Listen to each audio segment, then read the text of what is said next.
नमस्ते दोस्तों, मेरे सुनो गवर्नमेंट चैनल में आपका स्वागत है।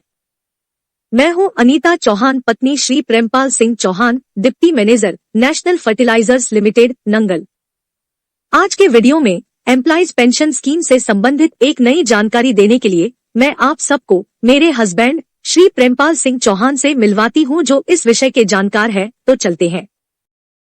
दोस्तों नमस्कार, उम्मीद करता हूं आप सब लोग अच्छे से होंगे। दोस्तों ये व्हाट्सएप नंबर दिया हुआ है, आप इस पे संपर्क कर सकते हैं यदि किसी को कोई भी इंक्वायरी हमसे करना है तो। दोस्तों आज का जो एग्जाम्पल है ये मिस्टर BKC हैं कोई, उन्होंने हमें ये भेजा है अपना एग्जाम्पल।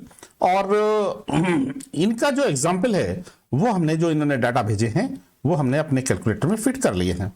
फिट करने के बाद में अब हम टेबल 1 के, ये टेबल 1 है, टेबल 1 के एंड में चल के देखेंगे अपने कैलकुलेटर में कि इनको क्या क्या अमाउंट जमा करना पड़ेगा। और विद इंटरेस्ट, ये पर मंथ हमने इंटरेस्ट कैलकुलेट किया हुआ है। जिस तरह EPFO के कैलकुलेटर में किया जाता है उसी प्रकार से हमने कैलकुलेट किया हुआ है। और अब हम इनका फाइनल फिगर देखते हैं कि इनको कितना पैसा जमा करना पड़ेगा। ये इनके इंटर लाइफ का टोटल वेज है और ये 8.33% है इसका। 17,211 1.16% जो आपको एक्स्ट्रा जमा करना पड़ेगा। और 1,64,662 रुपए आपके अभी तक EPFO में जमा हुए मंथली, जो हम 541, 417 और 1250 रुपए जमा करते आए हैं, उससे आपको 3,51,242 रुपए प्रिंसिपल अमाउंट डिफरेंस जमा करना पड़ेगा। और विद इंटरेस्ट ये अमाउंट होता है 9,90,520 रुपए। 9,90,520 रुपए होता है आपका जून 2024 तक, उससे पहले नहीं। जून 2024 तक का ही हमने कैलकुलेट कर दिया है, क्योंकि हम ये मान के चलते हैं कि अभी 3 महीने 4 महीने और लगेंगे। तो इस तरह ये टेबल 2 में हमने ये पूरी की पूरी समरी दे दी है जो हमने ऊपर बताई। और टेबल 3 में हमने आज की इनके पैसे की वैल्यू क्या है, प्रेजेंट रेट से इन्होंने जो पैसा जमा किया है EPFO में, यानी 1,64,662 रुपए, ये पैसा जो जमा किया है, इस पैसे की विद इंटरेस्ट वैल्यू क्या है ये निकाली है। और टेबल 4 में हमने एवरेज निकाले हैं। तो चलिए टेबल 4 के एंड में हम एवरेज देखते हैं। और तो टेबल 4 के एंड में जब हम एवरेज देखते हैं तो हम पाते हैं कि 48,669 इनका 60 महीने का एवरेज आता है।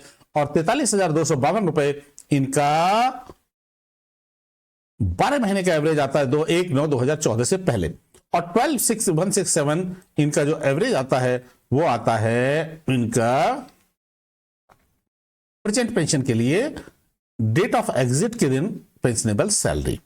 इनकी जो पैसे की वैल्यू है 7,09,046 रुपए है। जो प्रेजेंट पैसा 1,64,000 समथिंग जो इन्होंने जमा किया है उसकी वैल्यू ये है। ये टेबल 3 के एंड से ही हमने ली है। रिकवरी पॉइंट ऑफ व्यू से हम ये देखना चाहते हैं कि इनकी रिकवरी होगी या नहीं होगी।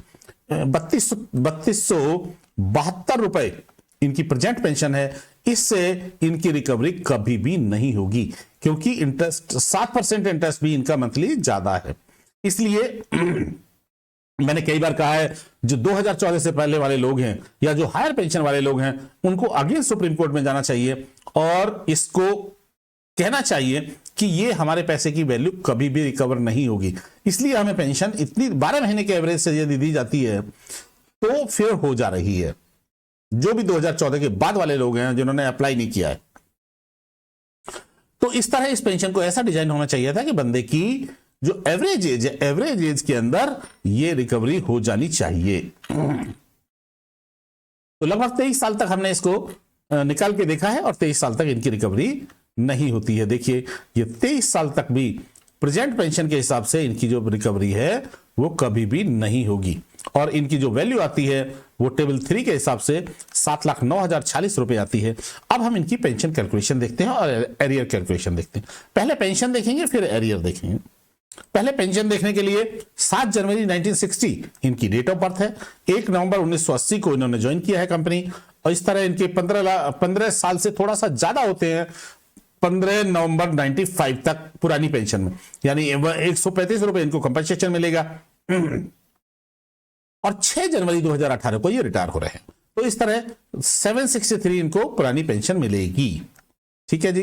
अब हम इनके प्रोरेटा केस में पेंशन कितनी बनेगी ये देखते हैं, 60 महीने के हिसाब से कितनी बनेगी ये देखते हैं, और जो जो अभी 14 फरवरी को एक फॉर्मूला जारी किया है उसके अनुसार भी कितनी बनेगी वो भी हम देखते हैं। तो प्रेजेंट पेंशन में इनकी पेंशन बनती है 3277 रुपए। देखिए 3277 रुपए ही हमारी बनती है और 3277 रुपए ही इनको आज की डेट में मिल रही है। यानी यहां हमारी एक्यूरेसी 100% है। कहीं कहीं ईपीएफओ जहां ये गलती करता है, जैसे इनकी 12167 ये एवरेज बनता है, यदि वो इसे कम ले लेता है तो फिर पेंशन कम बन जाती है।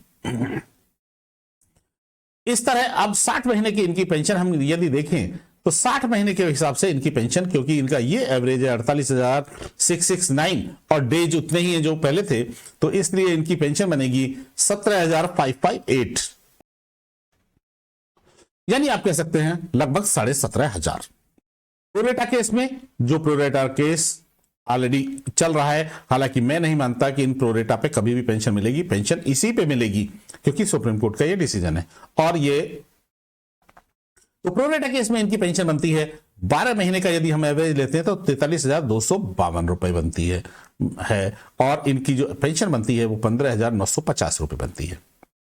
अब जो 14 फरवरी का सर्कुलर है उसके हिसाब से मैक्सिमम सैलरी देखिए कितना बढ़ रहा है।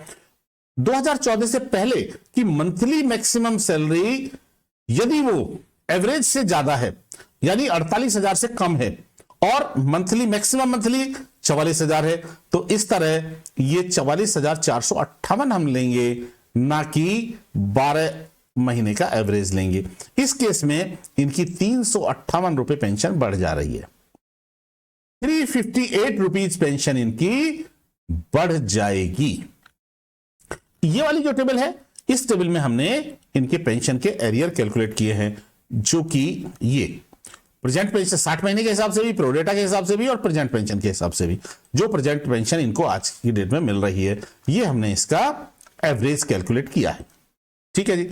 अब हम देखते हैं इनकी फाइनल समरी। फाइनल टेबल हमारी ये कहती है, टेबल 8 में समरी ऑफ ऑल कैलकुलेशंस हैं, यानी आपको जो पैसा जमा करना पड़ेगा 60 महीने के हिसाब से वो 9,90,520 जमा करना पड़ेगा।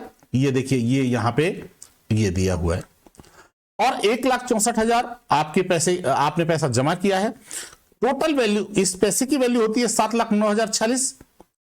ठीक है जी।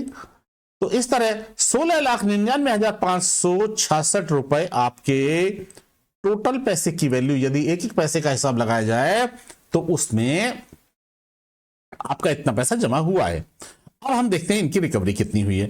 2,54,000 इनकी पेंशन का एरियर बनता है जून 2024 तक, प्रेजेंट पेंशन का, एंड एरियर बनता है यदि हायर पेंशन लागू होती है तो 2018 से लेकर अब तक का इनका 11,11,151 रुपए इनका एरियर बनता है 60 महीने का, और ये टोटल मिलके यानी जून 24 तक, 30 जून 2024 तक 13,66,126 रुपए इन्हें मिल चुके होंगे, ऐसा हम मान के चल सकते हैं।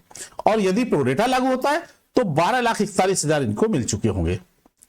इन कंडीशंस में इनका लगभग 3,33,000 60 महीने के हिसाब से और 4,58,000 प्रोरेटा के हिसाब से इतना अमाउंट ईपीएफओ के पास बचेगा, जिसकी रिकवरी लगभग 19 महीने में हो जाएगी। और यदि 7% इंटरेस्ट के साथ भी मैं बात करूं तो 20 महीने में हो जाएगी।